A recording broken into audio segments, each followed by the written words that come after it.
Bonjour ou bonsoir, chers téléspectateurs, et bienvenue dans Idée. Aujourd'hui, Idée va parler des armures spirituelles du manager. Et ce sera avec Elmasio Godson. Elmasio Godson, qui a marqué un temps de repos avec Idée, vient de nous arriver. Ce que je ferai premièrement, c'est de lui souhaiter bonne et heureuse année. Godson. Cher ami, bonjour, bonsoir. En fait, c'est toujours un plaisir de me retrouver sur le plateau de la télévision des grands événements, la télé La Première, la TVT, que je ne cesserai jamais de remercier. Je te retourne également les vœux de cette année. Je voudrais également saluer les téléspectatrices et téléspectateurs, nos fans, nos fidèles qui sont avec nous depuis des années et d'ailleurs les nouveaux qui nous ont rejoints. Je vous remercie d'être fidèles à cette émission. Je voudrais profiter donc de l'occasion qui m'est offerte pour présenter les vœux. Je présente 5 vœux. Le premier vœu, c'est l'éveil. C'est très important, l'éveil. On ne présente pas les vœux n'importe comment, de façon anarchique ou anachronique. Le premier vœu que je vous présente, que je vous souhaite, c'est l'éveil. L'éveil est très important parce que quand vous êtes éveillé, parce que vous avez la connaissance qu'il faut, vous ferez les bons choix. Les choix que vous faites, justement, dépendent de votre niveau de conscience et votre niveau de conscience dépend de votre niveau de connaissance. L'éveil, c'est ce que je vous souhaite. Deuxièmement, la félicité. Lorsqu'on est éveillé, on est heureux en soi. On cherche son propre bonheur. On vit dans la félicité. Le troisième vœu que je vous souhaite, c'est la santé.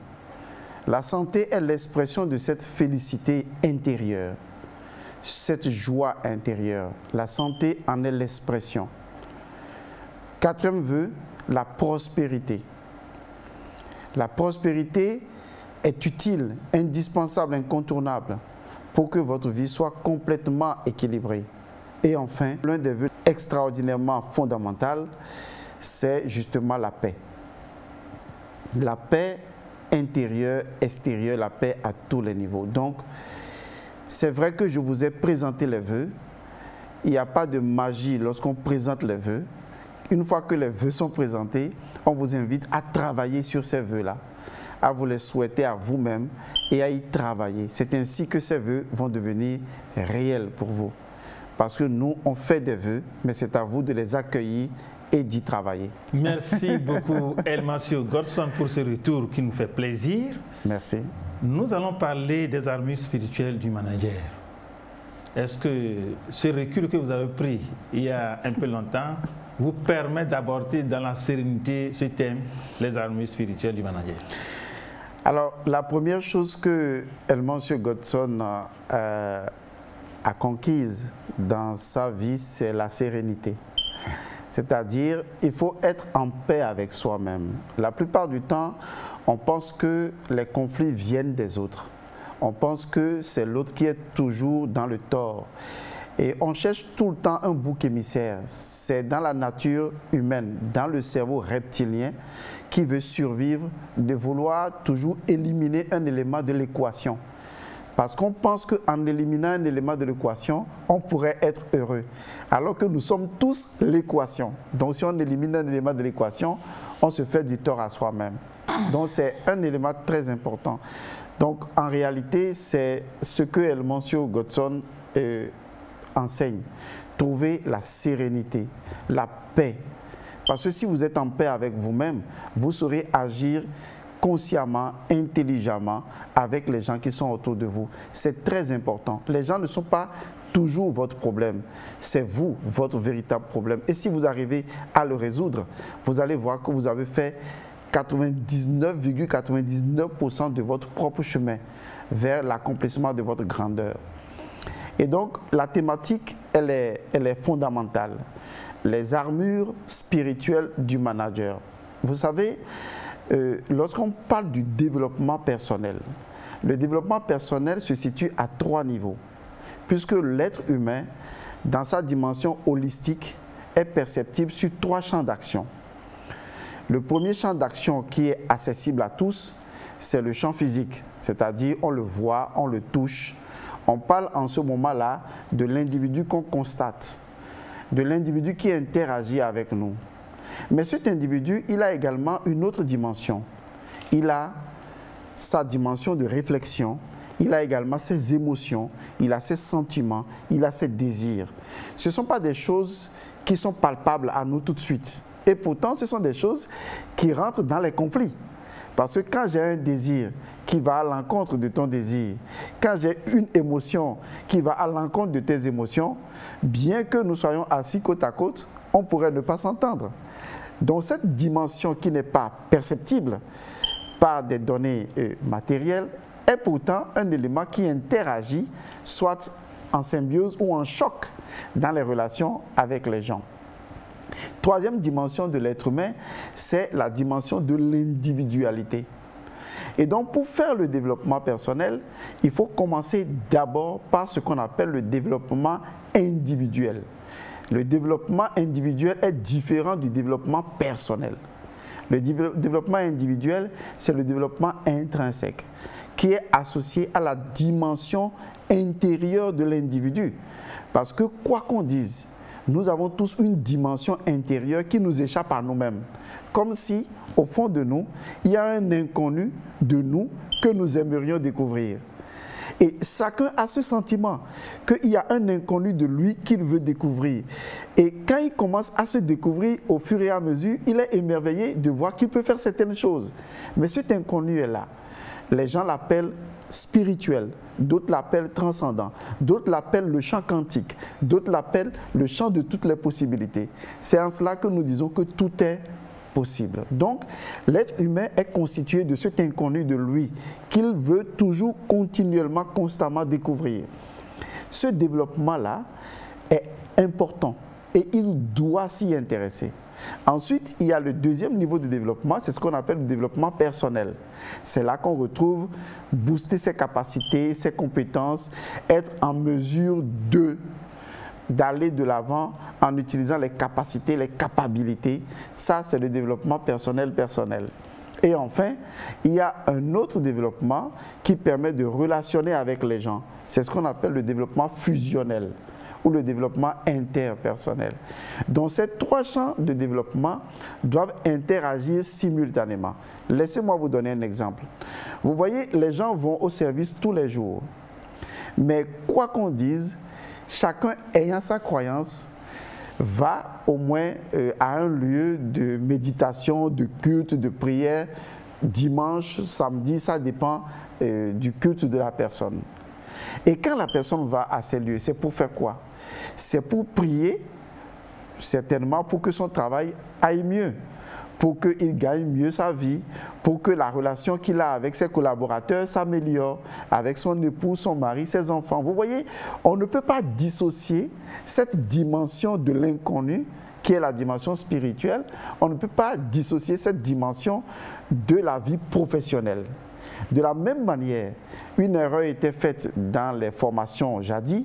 On croyait qu'on pouvait dissocier la vie personnelle de la vie professionnelle, alors que c'est faux.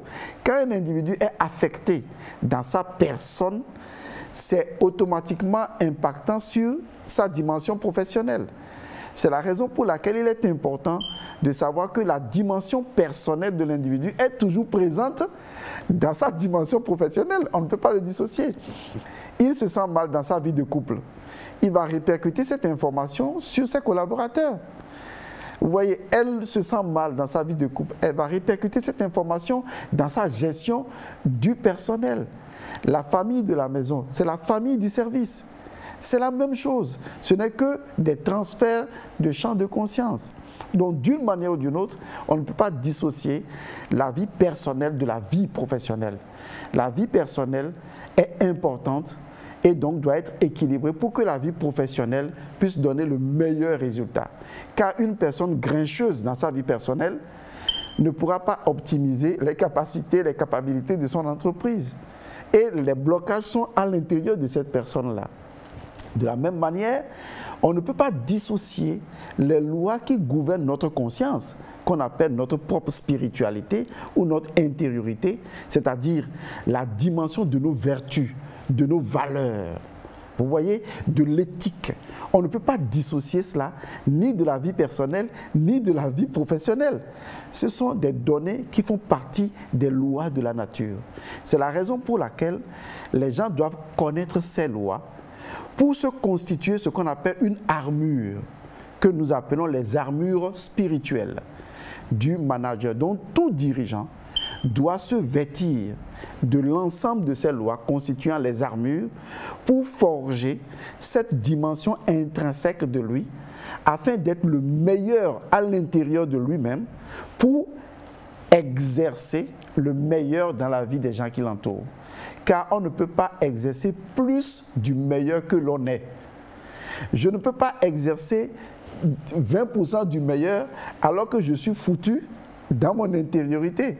Je ne peux exprimer que la quantité du meilleur qui est en moi, à l'intérieur de moi, dans ma propre conscience, dans ma religion intérieure. C'est ce meilleur que j'exprime autour de moi. Donc il faut qu'on travaille sur cette dimension des valeurs, de l'éthique, des lois universelles qui constituent notre dimension spirituelle. C'est ça qu'on appelle les armures spirituelles.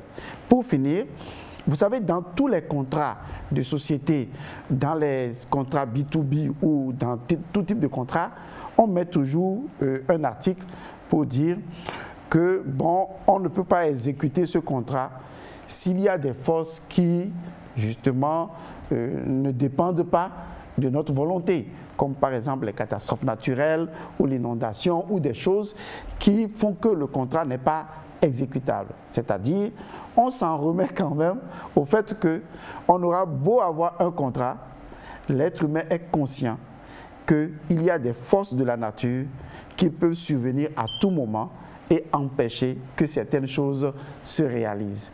Vous avez, disons, un pique-nique en plein air et vous avez tout préparé, vous êtes prêt à aller à la plage pour festoyer et une grande pluie commence à tomber. Je crois que vous ne pourrez plus exécuter le pique-nique. Vous devez être obligé de changer d'idée. Donc, d'une certaine manière, la nature possède des lois, un domaine de définition que nous devons prendre en compte dans l'exercice de notre management.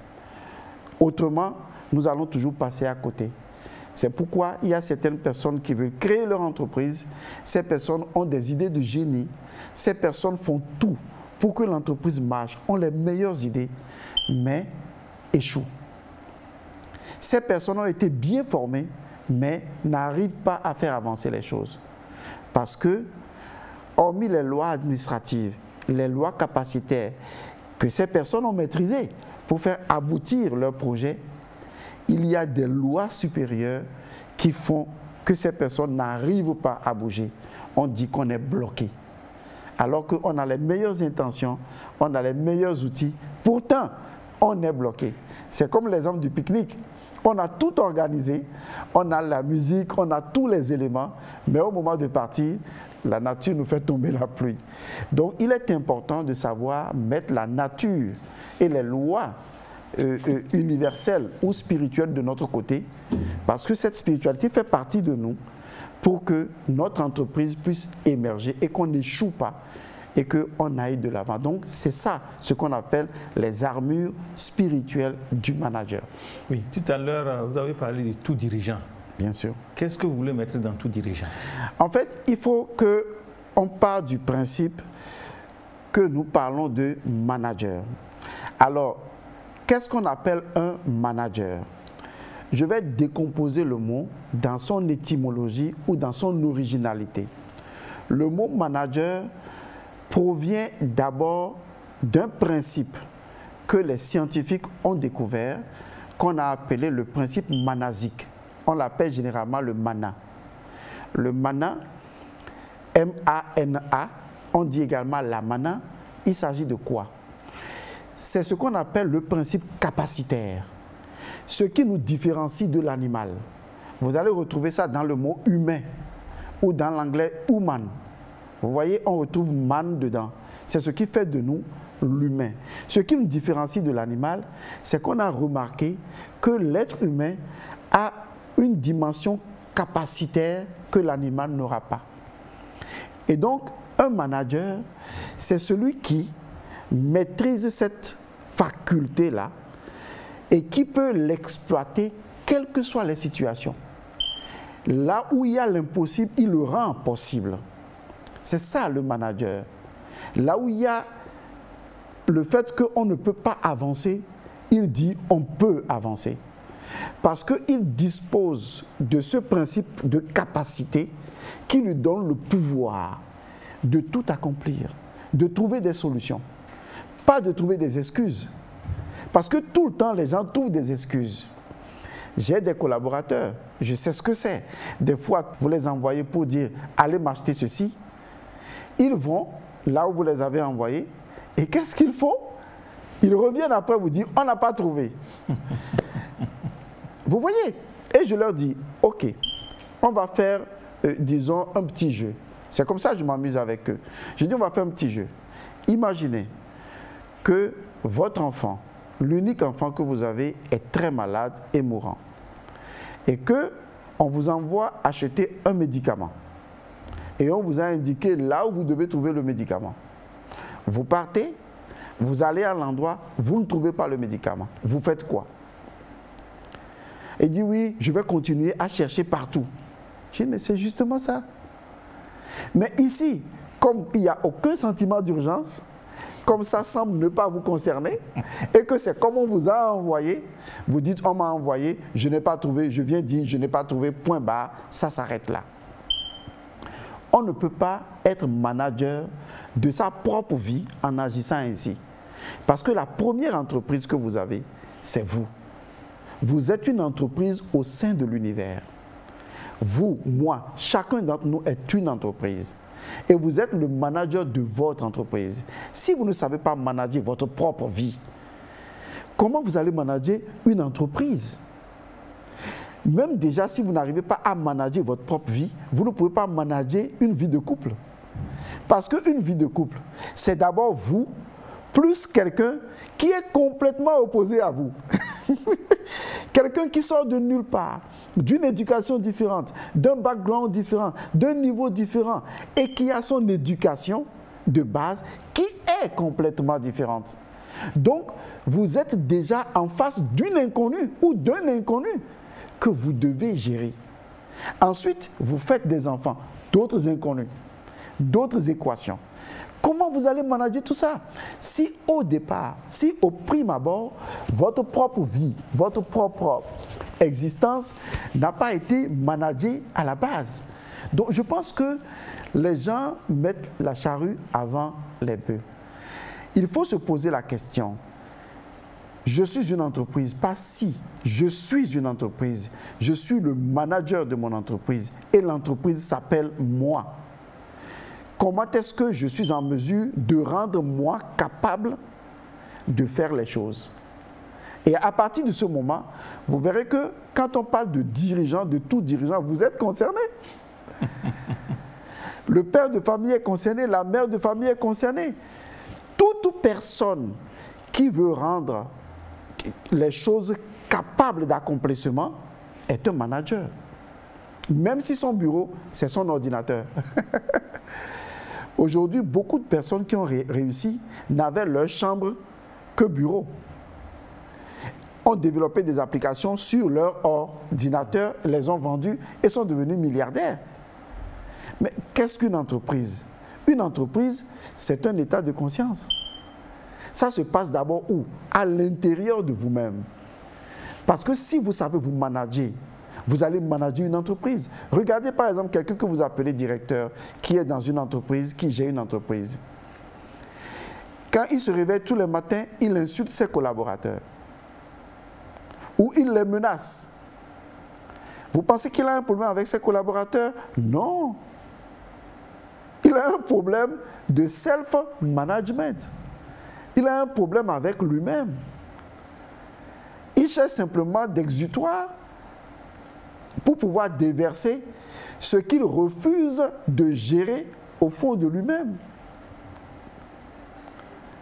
Les autres ne sont que des miroirs, des choses qui se déroulent en nous.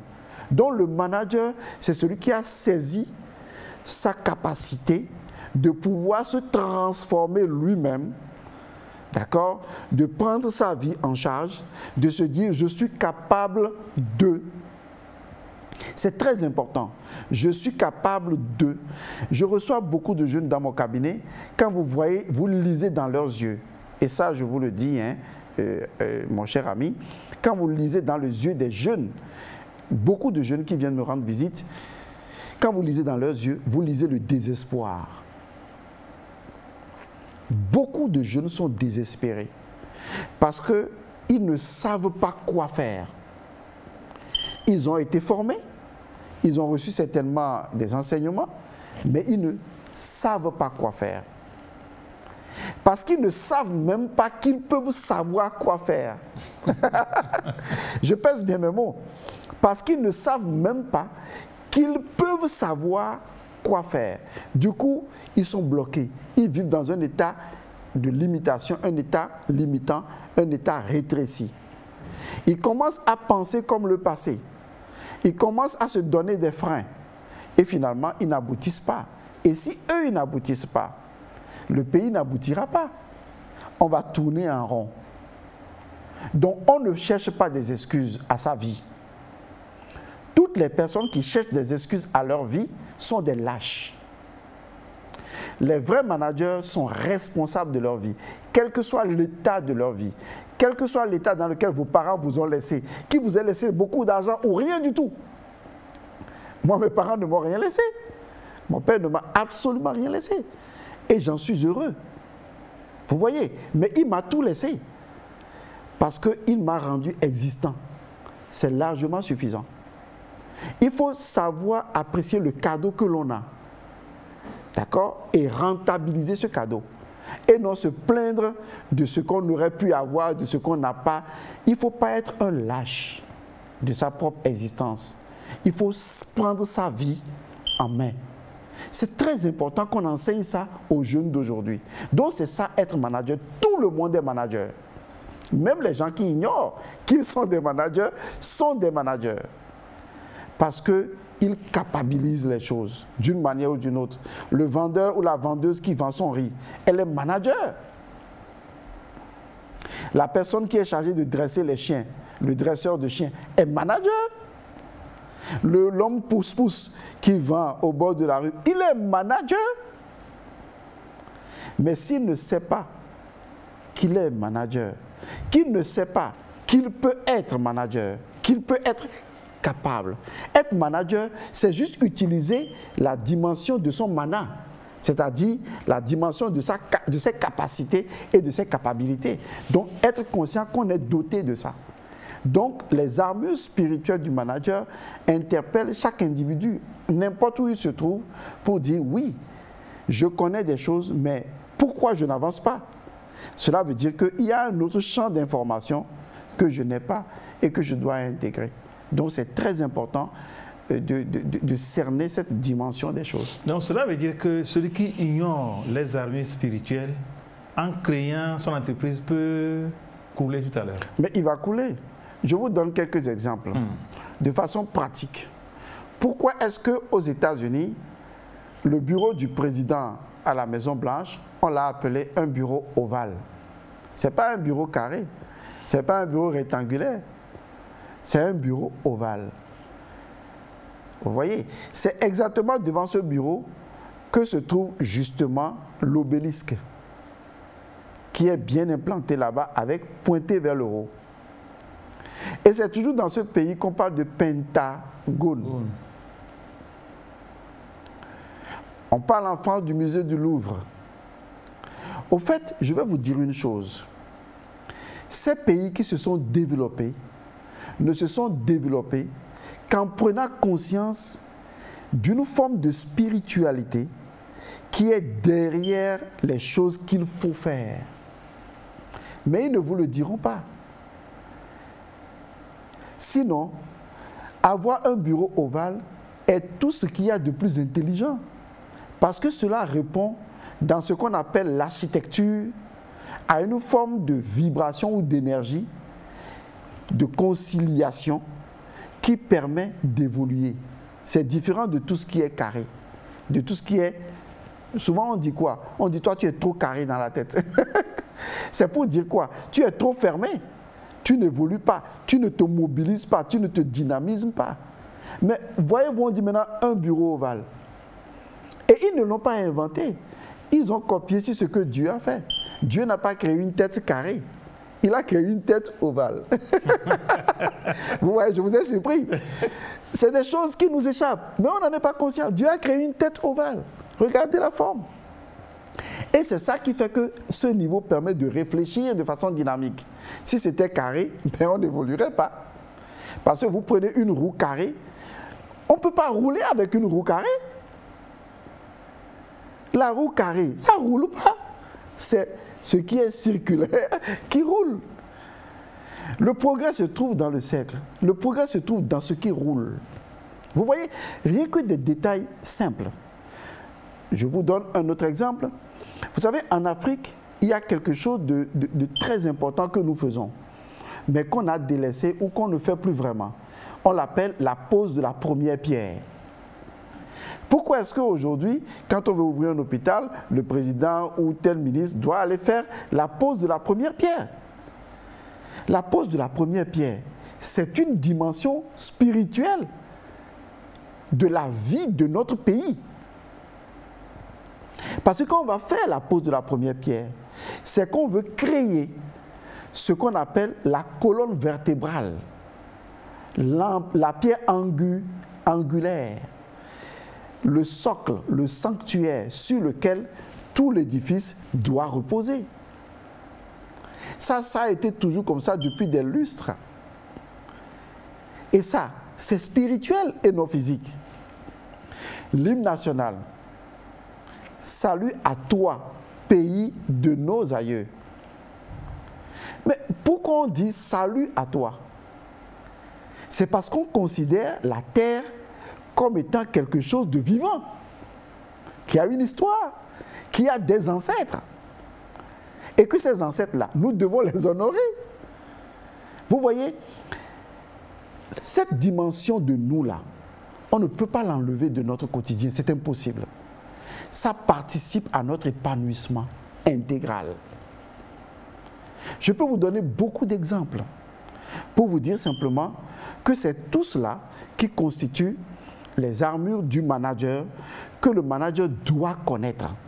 Et s'il les connaît, il verra que les forces de la nature, au lieu de le bloquer dans son évolution, les forces de la nature vont le propulser dans son évolution parce qu'il ne pose pas des actes qui sont contraires, n'est-ce pas, à la chimie, à la physique et à la géométrie de la nature. 3 mots essentiels. je les pèse bien, hein? Oui. Voilà. Godson? Oui, mais n'eût été cette émission où le thème est les armures spirituelles du manager, vous aurez caché toujours vos informations. Pourquoi vous ne participez pas à la confection du programme d'enseignement pour que tout le monde soit formé et comprendre les secrets que vous verrez révéler ici? Oui, je pourrais retourner la question à mon cher ami Condor. Oui. Cette émission a pratiquement 11 ans d'âge. Ce n'est pas petit, hein? Mais nous n'avons jamais été invités. Nous avons fait des propositions, mais on ne nous écoute pas. Parce qu'on a comme l'impression que les gens vous stigmatisent déjà. En vous voyant de loin, on vous stigmatise. On se dit, oui, peut-être qu'il va venir changer les choses, il va nous troubler. Les gens ne veulent pas changer. En fait, les gens ne veulent pas changer. Ils disent seulement qu'ils veulent changer, mais ils ne sont pas prêts à changer. Parce que le changement nécessite un sacrifice. Et les gens ne sont pas prêts à se sacrifier pour que le changement arrive. Les gens sont accrochés à leurs intérêts. Et donc, ils ne veulent pas les abandonner pour un changement dont ils ne connaissent pas du tout l'issue.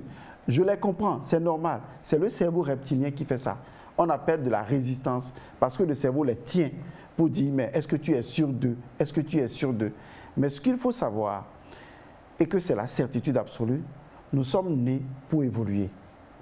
Et rien ne l'empêchera. Maintenant, c'est à nous de décider, est-ce que nous voulons évoluer par nous-mêmes ou est-ce que nous allons laisser la force des choses nous obliger à évoluer. Bon, merci. Je vais vous convier à un exercice. Hein. Bien sûr. Aujourd'hui, dans notre pays, l'appel est lancé à la jeunesse. Très bien. Que la jeunesse se prenne en charge. Tout à fait. Et on voit de gauche à droite les jeunes qui se débrouillent pour créer leur propre structure, leurs entreprises.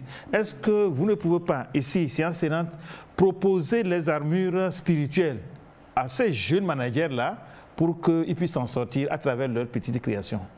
Oui, c'est d'ailleurs pour cette raison que je propose d'organiser un séminaire, c'est-à-dire un séminaire de formation. Mais comme on est dans l'événement Covid-19, le séminaire de formation que je propose lancer, que je vais même dire que j'ai lancé déjà, je ne vais pas cacher la chose, puisque vous m'accusez indirectement de ne pas dire tout, mais je vais le dire quand même. Oui. En fait, j'ai lancé une formation intitulée « Les armures spirituelles du manager ». Et c'est une formation qui est ouverte à tout le monde. Cette formation se déroule en ligne. En ligne veut dire sur Telegram. Vous savez, il y a WhatsApp, mais il y a Telegram. Il y a une application Telegram. Sur cette application Telegram-là, j'ai créé une forme d'école, une école de formation à distance.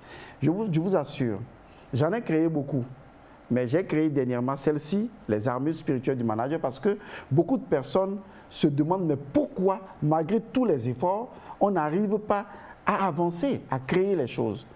En fait, il y a des forces de résistance dont ils ignorent la nature qui les bloquent. Donc, j'ai créé cette classe permanente parce que la classe va durer 3 mois. Puisque c'est une application virtuelle, Telegram, je suis sur la plateforme, les gens sont sur la plateforme. Et je vais vous dire une chose, il y a les gens des États-Unis, du Canada, de l'Allemagne, de la Chine, de l'Inde. Nombreux sont sur cette plateforme-là, avec qui je travaille. Depuis l'événement Covid-19 en 2020, depuis le mois de mars, je travaille en ligne et à l'international en plus, que ce soit en Guadeloupe, un peu partout. Vous n'imaginez pas le nombre de personnes que j'ai aujourd'hui en ligne dans le monde et que je forme sur cette application et je crée des cours de formation. Et j'ai créé ce cours-là, les armures spirituelles du manager, pour résoudre justement le problème que vous posez, à savoir comment aider les jeunes qui veulent se lancer dans l'entrepreneuriat et devenir eux-mêmes leurs propres managers, comment les aider à réellement réussir. Ils pourront suivre des formations d'entrepreneuriat ou de management, mais c'est insuffisant. Parce qu'il y a une autre dimension qui n'a jamais été prise en compte, et c'est cette dimension que j'ai créée. Et je crois aujourd'hui, la formation est déjà ouverte, hein. Elle est ouverte, pour dire la vérité, dès le début du mois de février. Elle est ouverte, donc toute personne qui le souhaite peut donc me contacter et je mets cette personne dans la formation et la personne suivra cette formation. À la fin de cette formation, il y a des résultats attendus parce que les individus viennent à une formation pour obtenir des résultats. Une chose est sûre, vous allez avoir la connaissance parfaite, non seulement de ce que c'est qu'une entreprise, parce qu'une entreprise, on sait ce que c'est par rapport à ce qu'on nous a appris, mais dans la dimension de l'individu en tant qu'individu intrinsèque, il y a l'entreprise est définie autrement. Vous voyez comment j'ai défini le manager? C'est exactement ça. On définit l'entreprise autrement. Et quand on définit l'entreprise autrement, si vous voulez, hein, je peux le faire. Allez-y. D'accord, si vous le permettez. D'accord. C'est vous qui êtes le patron de la scène. Il faut dire que la définition de l'entreprise a changé. Une entreprise est considérée d'abord et avant tout comme étant une entité spirituelle. Je vous explique. Avant que vous ne créiez votre entreprise, vous en avez une intuition. On est d'accord. C'est-à-dire une intuition. L'intuition est différente de l'idée. Parce que l'idée originale provient de l'intuition. Donc l'intuition génère une idée. L'intuition est la frontière qui se trouve entre cet inconnu et notre monde. Parce que je peux avoir une intuition de faire quelque chose et une idée jaillit. Et cette idée-là, elle devient l'idée maîtresse de mon entreprise. Cela veut dire que je n'ai pas commencé la construction de mon entreprise dans le monde physique. On est d'accord. J'ai commencé mon entreprise où? J'ai commencé mon entreprise dans l'idée. Oui, ça tombe bien, on est sur idée. D'accord. Qu'est-ce qu'une idée? Une idée, c'est juste une intuition dans mon esprit. Est-ce que vous voyez? Une idée, c'est une intuition dans mon esprit. Et c'est là que mon entreprise a pris naissance. Après, je fais quoi dans cette dimension-là? Vous voyez? Les gens, quand ils ont eu l'intuition de créer leur entreprise, après, ils se mettent simplement à courir à gauche, à droite. Mais au niveau spirituel, d'où l'idée est née, est-ce que vous avez développé les armures pour protéger cette dimension de votre idée? Vous ne l'avez pas fait. Vous avez le capital, vous avez les ressources, mais ça ne marche pas. Parce que la dimension spirituelle n'ayant pas été protégée, votre idée a été vampirisée, a été clonée, a été bloquée par d'autres idées. Et à un moment donné, vous ne pouvez plus avancer. Vous êtes bloqué. Parce que l'entité spirituelle de votre entreprise, qui est l'idée première, qui est née de votre esprit, est bloquée. Et donc vous-même, vous êtes bloqué. Vous voyez, les gens ne perçoivent pas cette dimension des choses. Et ils se plaignent du fait que ça ne marche pas. Alors que même dans les sociétés d'État, il y a des gens qui se craignent entre eux. Ils ont peur de l'envoûtement, ils ont peur de la sorcellerie, que ces choses soient vraies ou pas. Le plus important, ce n'est pas qu'elles soient vraies. Vous savez ce qui est le plus important? C'est que l'individu y croit. C'est ça le problème. Que ces choses soient vraies ou pas, chacun est dans sa croyance. Mais le plus important, c'est que lui, il y croit. Ça veut dire qu'il souscrit par sa capacité à la chose. Donc, du coup, il sera naturellement, irrémédiablement affecté d'une manière ou d'une autre et les résultats se feront sentir dans sa vie.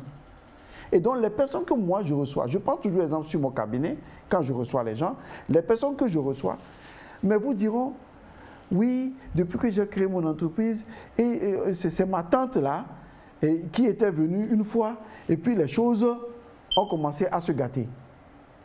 J'ai été envoûté. Mais est-ce que vous allez lui expliquer qu'il n'a pas été envoûté alors que lui, il croit déjà à cet état de choses?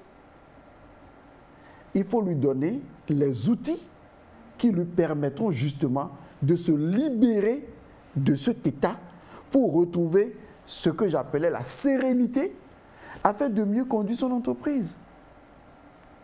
Vous connaissez, on a tous étudié un temps soit peu à l'école, le malade imaginaire. Justement, que ce soit imaginaire ou pas, ça peut devenir une réalité. Donc, il ne faut jamais négliger la dimension croyentielle d'un individu parce que c'est là que l'individu s'affecte lui-même.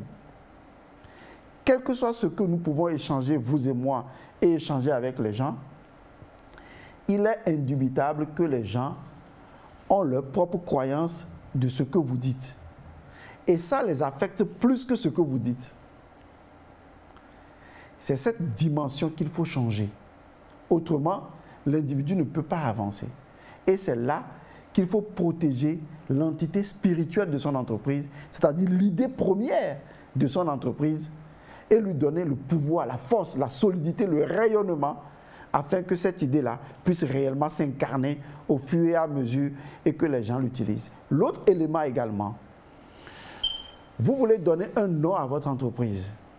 Mais on sait au moins en Afrique qu'on ne donne pas n'importe quel nom à un enfant. Malheureusement, c'est ce qui se passe aujourd'hui.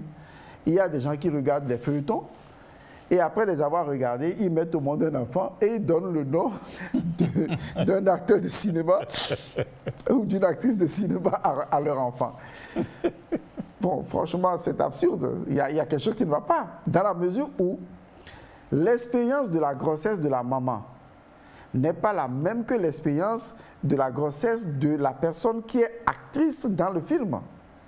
Pour donner un nom à un enfant, on lui donne le nom compte tenu de son milieu de vie, de son expérience. Peut-être que, bon, la femme a failli perdre la grossesse et que malgré tout, l'enfant est venu au monde. il faut que le nom qu'on donne à l'enfant reflète l'expérience de la grossesse de la mère. Autrement, l'enfant ne se retrouverait pas dans son milieu, même si on lui donne un nom fantaisiste. Il faut faire attention à ça.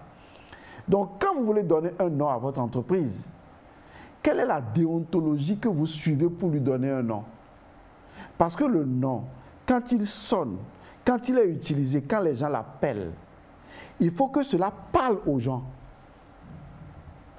Est-ce que vous voyez? Il y a des personnes dont leur entreprise détient beaucoup de choses qu'on peut offrir. Mais quand on donne le nom de l'entreprise, les gens ça ne leur dit rien. Ça ne parle pas à leur cœur. Comment faire pour que le nom de votre entreprise puisse toucher la conscience des gens? Que les gens puissent comprendre et s'intéresser à vous? Comment choisir le logo de son entreprise pour que lorsque les gens regardent le logo de votre entreprise, le logo les inspire à se rapprocher de vous? Parce que le logo doit refléter cette dimension transcendante de votre entreprise, l'idée. Vous voyez, l'idée. Ce n'est pas la configuration calligraphique du logo dont je parle. Je parle de l'énergie que dégage le logo. Et ça également fait partie des armures spirituelles. Lorsque vous êtes dans votre bureau, comment vous positionnez les choses dans votre bureau? Vous imaginez que les gens créent le désordre, le foutoir dans leur bureau. Il n'y a de place pour rien du tout. Tout est sans dessus-dessous. Est-ce que vous savez l'influence qu'un désordre dans le bureau a sur votre esprit?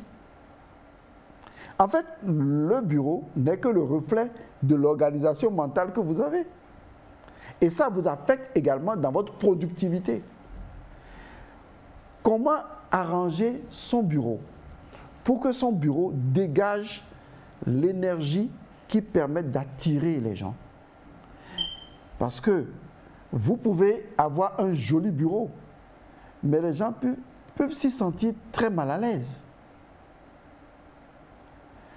Donc, il y a des connaissances qui échappent encore à la science. Et ces connaissances font partie des dimensions de la nature. Et quand vous les maîtrisez, vous pouvez les additionner à votre formation professionnelle et personnelle et vous verrez que vous allez toujours évoluer. Là où les gens trébuchent et tombent, vous allez surfer. Et vous verrez que votre capacité a été pleinement utilisée, puisque vous êtes devenu capable, encore plus capable. Et dans la capacité et la capacité, rien n'est impossible. Lorsque vous êtes dans n'importe quelle situation, dites « je suis capable de le faire ». Parce que quand vous dites « je ne suis pas capable », c'est fini. Vous tombez dans ce que j'appelle mettre en prison votre capacité. Vous n'avez plus une tête ovale, vous avez une tête carrée. Parce que vous avez dit « je ne peux pas ». Votre tête se transforme en carré tout de suite. Prison, fermée, rapidement. Mais quand vous dites « je peux le faire », je suis capable de le faire, et que vous savez que vous avez l'élément, l'outil qui existe en vous, qui peut capabiliser tout ce que vous allez faire, vous arriverez à le faire. Parce que plus vous dites que vous êtes capable, plus votre esprit voit et vous conduit vers les possibilités qui peuvent vous aider à sortir de ce qui constitue votre blocage. Et ça s'apprend. Et dans cette formation, justement, j'enseigne également aux gens comment développer la puissance de son esprit. Parce que si votre esprit n'est pas puissant, comment est-ce que vous aurez le courage, la détermination, la force d'avancer? Comment vous allez transcender le désespoir, la frustration?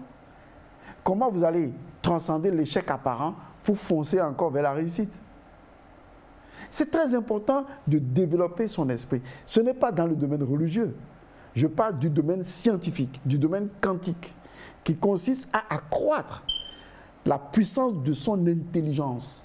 Car l'esprit, sa vraie nature, c'est l'intelligence, qui est différente de l'intellectualisme. Et c'est ça, les armures spirituelles du manager. Vous voyez que les outils du manager sont extraordinaires. Et quand on a ces outils-là, comment on peut ne pas avancer? Lorsqu'on vous donne un pays, vous êtes en mesure de le faire avancer. Lorsqu'on vous donne une entreprise, vous êtes en mesure de la faire avancer. Lorsqu'on vous donne un quartier, vous êtes en mesure de faire avancer le quartier. Pourquoi? Parce que vous êtes en mesure de vous faire avancer vous-même. C'est très important. Et ça, les gens l'ignorent. Les gens sont nommés à des postes de responsabilité dans un endroit donné, dans une circonscription, et ils pensent que, oui, ils sont patrons. Et donc, c'est fini. Il n'y a plus rien à faire. Ils sont alors incapables parce que ce qu'ils cherchaient, ils l'ont eu. C'est avoir un poste. Pas être un manager, c'est avoir un poste. Et puis c'est tout. Comment on peut changer les choses avec ça? On ne peut rien changer. Parce qu'eux-mêmes, ils n'ont jamais pris le chemin transformationnel de leur propre existence. Car on ne transforme pas les choses autour de soi, on se transforme. Et les choses se transforment. Et c'est ça la capacité, et c'est ça la capacité. Oui, merci. Allons concrètement.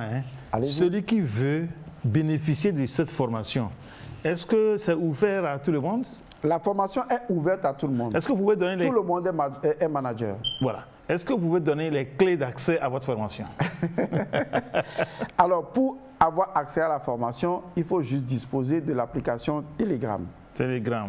L'application Telegram se télécharge sur Play Store. Oui. Si vous avez Android, vous allez dans Play Store, Telegram, vous l'installez. Ou si vous avez un iPhone, vous allez dans App où vous tapez Telegram et vous installez.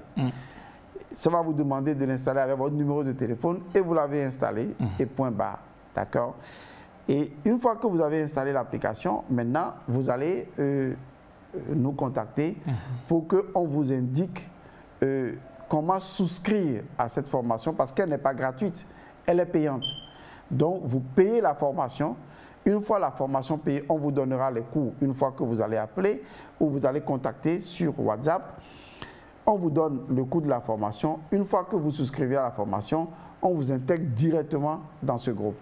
Et dans ce groupe, vous aurez moi-même en tant que formateur et mes collaborateurs, vous aurez les cours. Les cours sont des audios. Et chaque cours est bien préparé.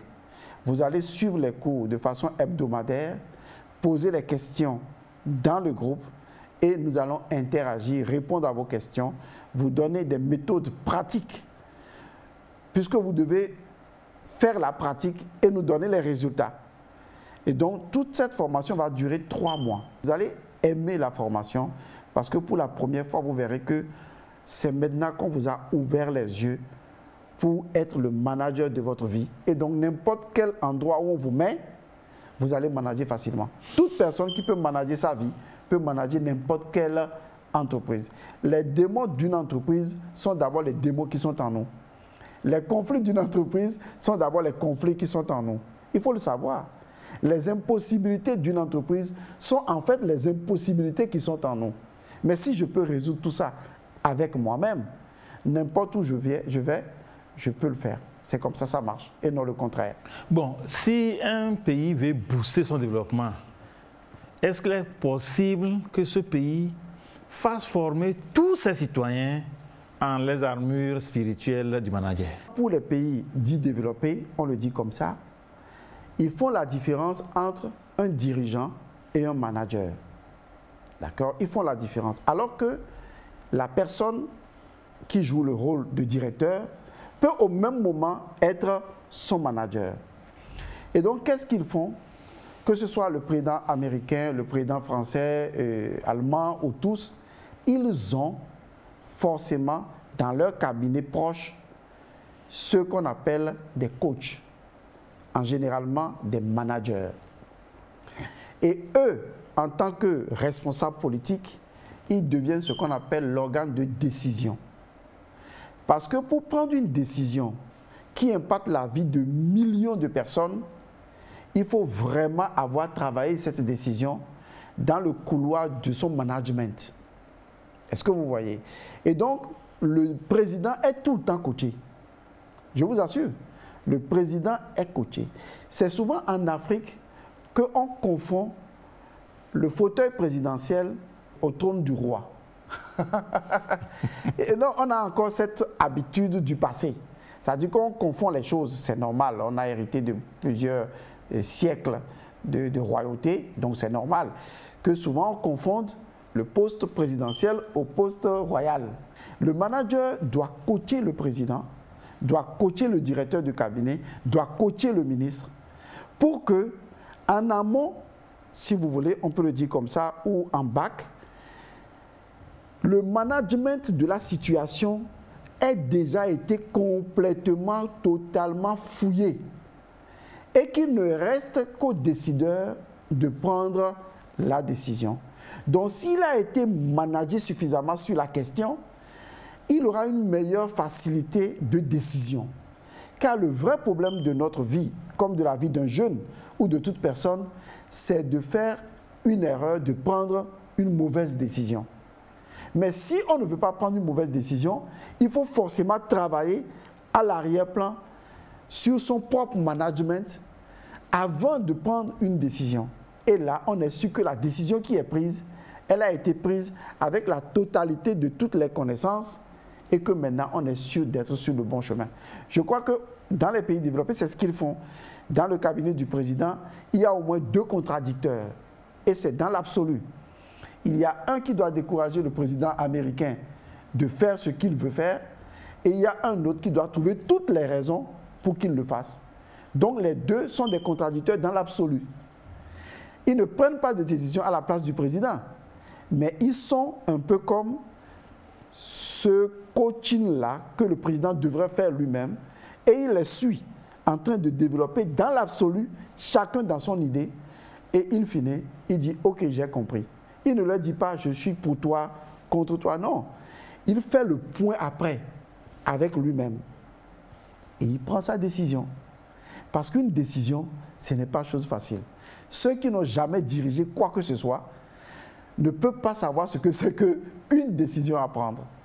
Parce que réfléchir, être sûr d'avoir pris la bonne décision, ce n'est pas aisé. L'ignorance des armures spirituelles, bien sûr, d'un manager, oui, conduit certainement beaucoup d'âmes à naître et à mourir avec beaucoup de potentialités non exploitées.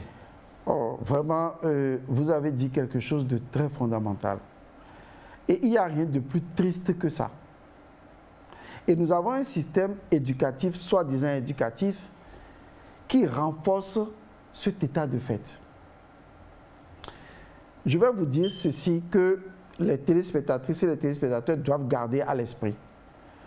Moi, je ne suis contre aucun système éducatif, mais je propose des alternatives. Je propose des ouvertures et libre à chacun de le prendre. L'univers ne fait pas de compétition. L'univers, là, il ne fait pas de compétition. Ça n'existe pas dans l'univers. Est-ce que vous savez pourquoi l'univers ne fait pas de compétition?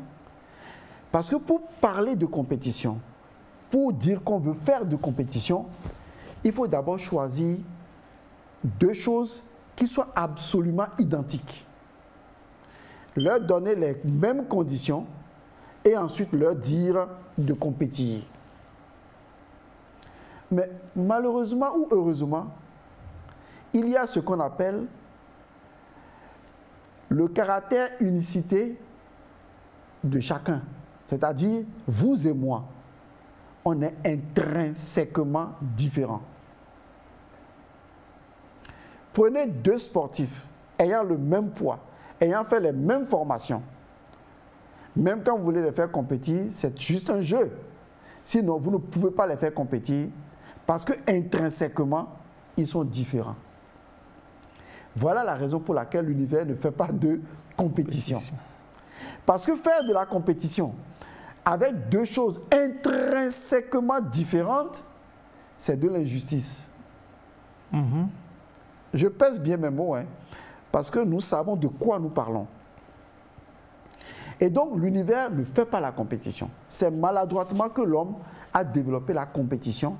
Et donc, il y a ce qu'on appelle les rebuts de la société, c'est-à-dire ceux qui ne correspondent pas au jeu de la compétition, qui ne les ont pas réussi.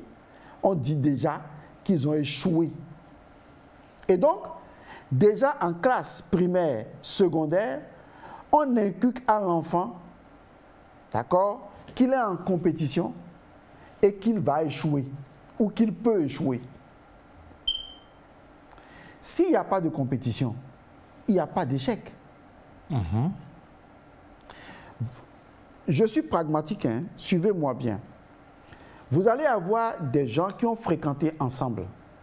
À un moment donné, l'une des personnes a abandonné les classes et n'a pas voulu continuer, n'a pas pu, parce que ses parents n'ayant pas les moyens certainement.